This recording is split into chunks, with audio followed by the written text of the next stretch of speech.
Сайн байна уу хүүхдүүдээ? Өнөөдрийн хичээлээр хүснэгтэн мэдээлэл боловсруулах технологи буюу Excel программын тухай үзнэ. За тухайн хичээлийг судалснаар цахим хүснэгтэнд хөгжлийг хэлбэржүүлэх буюу тоон болон бичвэр өгдөл оруулж математик, статистик, логик гэсэн тооцоололтыг хийнэ. Ингэснээр бид нар асуудлыг хялбар аргаар шийдвэрлэнэ гэсэн үг. За Excel программын тухай товч танилцуулъя. За Excel программын төлөөлөх төрс баруун дэд болон харагдаж байна. Ажлын онцыг бүх гэж нэрлэдэг бөгөөд хэд хэдэн шийдвүүдээс тогтно.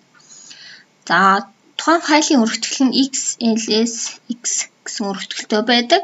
За жишээ болгож энд нэг файлыг харуулсан байна.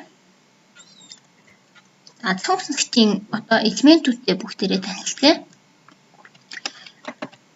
За Excel-ийн хадгалсан файл бол ингэж харагддаг. За өргөтгөл нь болохоор XLSX гэсэн ийм өргөтгөлтэй байдаг байна. За Excel программыг бид нэгтээ Start гэсэн дээрээ Excel гэж бичээд хана гэсэн үг. За үйлдэлээс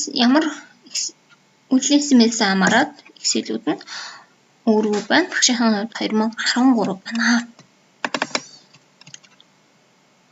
За ингээд шинэ хуудас нэмэх гэдэг шүү нэг